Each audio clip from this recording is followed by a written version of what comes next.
নমস্কার বন্ধুরা, welcome back to my channel বন্যা ডেইলি লাইফে তোমাদের সবাইকে স্বাগত জানাই। আবার একটা নতুন ভিডিও নিয়ে চলে আসলাম। তো আজকে আমি একদম সহজ পদ্ধতিতে দুটো রেসিপি বানিয়ে তোমাদের দেখাবো। একটা হচ্ছে ফ্রাইড রাইস আর তার সঙ্গে থাকবে চিকেন কারি রেসিপি। একদম ঘরোয়া পদ্ধতিতে আর ঘরোয়া উপকরণ দিয়ে কিন্তু আমি বানাবো আজকে রেসিপি দুটো। একদম সহজ পদ্ধতি, যারা এখনো পর্যন্ত এই রেসিপিটি পারো না বা বানাতে পারো না, তো আমার এই রেসিপিটি দেখলে অবশ্যই বানাতে পারবে। তো চলো আমি শুরু করি। দেখো, আমি রাইসের জন্য এখানে জল গরম করতে বসিয়ে দিয়েছি। জলটা গরম হয়ে গেছে, এখানে দিয়ে দেবো আমি স্বাদ অনুযায়ী লবণ। আমি একদম কিন্তু ঘরোয়া পদ্ধতিতে বানাবো। আর এখানে দেখো গোটা গরম মশলা নিয়েছি, তেজপাতা নিয়েছি, দারচিনি, এলাচ, গোলমরিচ, লবঙ্গ। তো এটা দিয়ে দেবো, দিয়ে এবার ঢাকাতে দেবো জলটা ভালো করে ফোটার জন্য। তো দেখো আমি এখানে রাইসের জন্য এখানে বাসমতি রাইস নিয়ে নিয়েছি।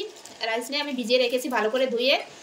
যত ভিজানো ভালো হবে তত কিন্তু ভাতটা খুব ভালো হবে। তার জন্য কি কি নিয়েছি দেখো, এখানে নিয়েছি গাজর কেটে নিয়েছি এরকম কুচি কুচি করে, এখানে ক্যাপসিকাম নিয়েছি, আর এখানে নিয়েছি লঙ্কা, আর নিয়েছি হচ্ছে কাজু কিশমিশ। তোমরা এখানে চাইলে বিনসও দিতে পারো। তো আমি এখানে বিনস পাইনি, আমি একদম ঘরোয়া পদ্ধতি বানাচ্ছি, যা যা সবজি আছে সেগুলো দিয়েই বানাচ্ছি আমি। তো এই জলের ভিতর আমি একটু সাদা তেল দিয়ে দেবো, যাতে ভাতটা একদম ঝরঝরে হবে, গায়ে লাগবে না। আর তার সঙ্গে দিয়ে দেবো একটু লেবুর রস। ভাতটা একদম সাদা হবে, কিন্তু দেখতে অনেক সুন্দর দেখা যাবে। দেখো এই সাইডে রাইসের জন্য সবকিছু রেডি করে, এটা জল গরম হতে থাক। তার এই সাইডে আমি মাংসটা হচ্ছে মাখিয়ে নেব সব মশলা দিয়ে। আমি কিন্তু সব বাটা মশলা আজকে ইউজ করবো। তো এখানে 1 কিলো মতো চিকেন নিয়ে নিয়েছি। প্রথমেই দিয়ে দেবো 1 চামচ লবণ, 1/2 চামচ হলুদ গুঁড়ো,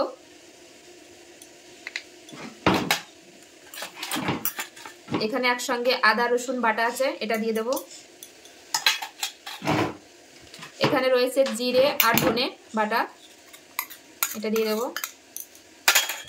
আর এখানে রয়েছে শুকনো লঙ্কা বাটা, এটা দিয়ে দেবো। আর সামান্য পরিমাণে একটু গরম মশলা দিয়ে দেবো। আর দিয়ে দেবো সর্ষের তেল। তো এটা এখন ভালো করে মাখিয়ে রাখবো আমি 1 ঘন্টার জন্য। নিয়েছি আমি অর্ধেকটা পেঁয়াজ কুচি দিয়ে দেবো, আর অর্ধেকটা দেবো ফোড়নে। এবার সুন্দর করে মেখে নেব আমি, সুন্দর করে মেখে নেব। আর মাখাটা ভালো হলেই খেতেই ভালো লাগবে। আমি সুন্দর করে মাখিয়ে নিয়েছি। এখন আধা ঘন্টার জন্য আমি ঢাকা দিয়ে রেখে দেবো। তোমাদের হাতে যদি অনেক টাইম থাকে তো অনেকক্ষণ রাখতে পারো। দেখো জলটা টকবক করে ফুটে গেছে। এখন আমি ভিজিয়ে রাখা যে চালটা ভিজিয়ে রেখেছিলাম সেটা দিয়ে দেবো।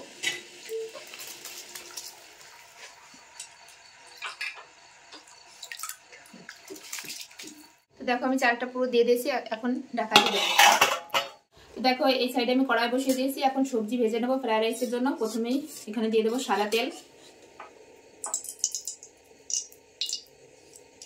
তো আমি এই তেলের উপর একটু ঘি দিয়ে দেবো। তোমরা চাইলে শুধু ঘি দিয়ে বা শুধু তেল দিয়েও করতে পারো, তবে ঘিটা দিলে টেস্টটা অনেক ভালো হয়। তো প্রথমে আমি গাজর ভেজে নেব।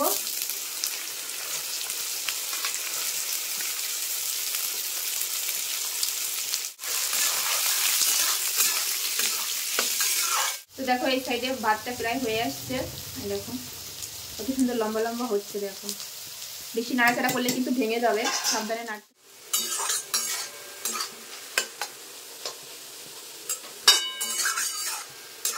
তো দেখো আমি গাজরটা ভেজে নিয়েছি এরকম করে, এবার তুলে নেব।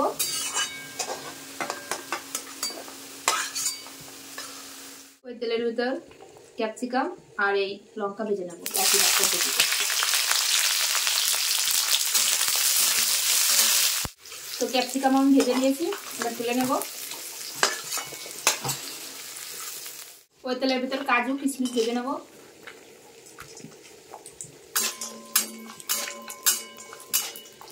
দেখো কাজু কিশমিশ গুলো আমি ভেজে নিয়েছি, এবার তুলে নেব।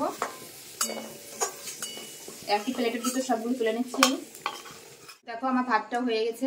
এই দেখো এরকম হলে ঠিক নামিয়ে নিতে হবে। ভাতটা হচ্ছে মেন ফ্রাইড রাইসে, কারণ বেশি নরম হয়ে গেলে কিন্তু ফ্রাইড রাইসটা ভালো লাগবে না খেতে। তো দেখো এরকম। তো আমি এখন নামিয়ে নেব। তো দেখো আমি এরকম ছেঁকে তুলে নেব প্লেটে।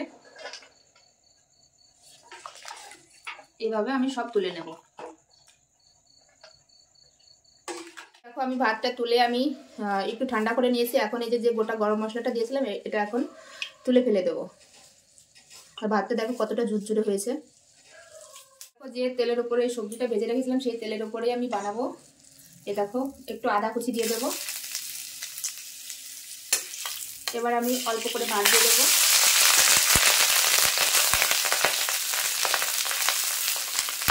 এরপরে যে ভেজে রাখা সবজি কাজু কিশমিশ সব দিয়ে দেবো। এবার একটু নাড়াচাড়া করে নেব, একটু মিশিয়ে নেব। এবার দিয়ে দেবো স্বাদ অনুযায়ী লবণ, আর ফ্রাইড রাইস তো একটু চিনি দিতেই হবে, মিষ্টি লাগে, পরিমাণ মতো চিনি দিয়ে দেবো।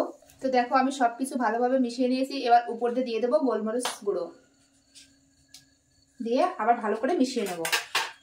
কতটা ঝরঝরে হয়েছে দেখো, দেখলেই বুঝতে পারবে।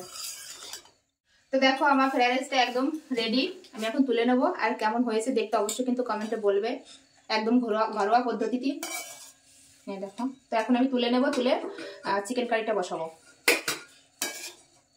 দেখো কতটা দেখলেই বুঝতে পারবে কতটা ঝুরঝুরি হয়েছে, একদম ঘরে থাকা উপকরণ দিয়ে বানিয়েছি। তো দেখো সেই কড়ার ভিতরে আবার তেল দিয়ে দেবো, এখন মাংসটা রান্না করব। তো দেখো তেল গরম হয়েছে, ফোড়ন করে নেবো। প্রথমে দিয়ে দেবো হচ্ছে 2টো তেজপাতা আর গোটা জিরে। দেখো ফোড়ন ভাজা ভাজা হয়ে গেছে, এবার দিয়ে দেবো পেঁয়াজ কুচি। দেখো আমি পেঁয়াজটা কিন্তু বেশি ভাজা ভাজা করিনি, হালকা একটু ভেজে নিয়েছি, কারণ মশলার সঙ্গে একটু ভাজা ভাজা হবে। এবার যে মেখে রেখেছিলাম যে চিকেনটা, সেটা ঢেলে দেবো।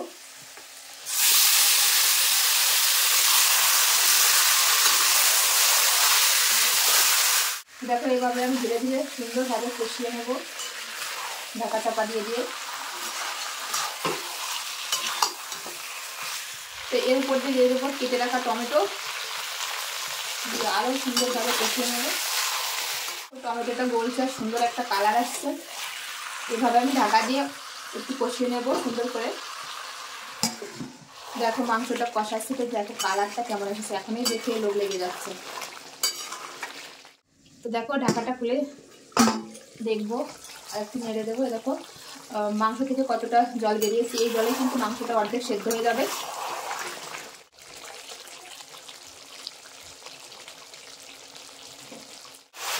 তো দেখো কষানো প্রায় আমার হয়ে গেছে, এখন আমি জল দিয়ে দেবো। দেখো তেল ছেড়ে দিয়েছে মশলা থেকে। দেখো লেগ পিস, কার কার পছন্দ অবশ্যই কিন্তু কমেন্টে জানিও। তো দেখো এখন আমি জল দিয়ে দেবো। দেখো মশলাটা তো কষানো হয়ে গেছে আর তেলও ছেড়ে দিয়েছে।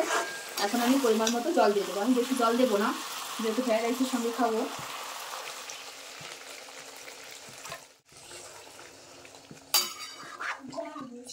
অর্ধেক সেদ্ধ তো হয়ে গেছে মাংসটা, এখন আর অর্ধেক ব্যাস। তো এখন আমি 5 মিনিটের জন্য ঢাকা দিয়ে দেবো। তো দেখো আমার 5 মিনিট হয়ে গেছে, এখন ঢাকনাটা খুলে দেখবো। দেখো কালারটা কেমন এসেছে। দেখো মাংসটা আমার হয়ে গেছে, এখন আমি এই গরম মশলা দিয়ে দেবো, বেটে রাখা গরম মশলা দিয়ে নামিয়ে দেবো।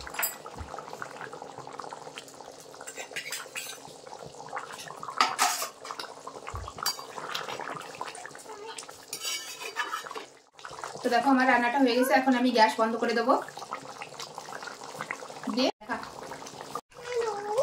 তো দেখো বন্ধুরা আমার দুটো রান্নাই কমপ্লিট। তো দেখাই তোমাদের ফাইনাল লুক। এই দেখো এখানে একদম ঝরঝরে ফ্রাইড রাইস, একদম ঘরোয়া পদ্ধতিতে দেখো। আর এখানে দেখো চিকেন কারিটা, দেখো কত সুন্দর কালারটা এসেছে। দেখো কালারটা। তো চলো তোমাদের দাদাভাইকে প্রথমে দিয়ে দিই, আর ছেলে মেয়েকেও দিয়ে দিই। তো বেড়ে নিচ্ছি আমি। দেখো একদম ঝরঝরে দোকানের মতন, একটা চাল মানে ভেঙেও যায়নি বা এরকম লেগেও যায়নি। দেখো এরকম ফ্রাইড রাইসের সঙ্গে যদি এরকম চিকেন কারি রেসিপি থাকে, তাহলে তার কোনো কথাই নেই। দেখো খেতে কিন্তু সেই লাগবে।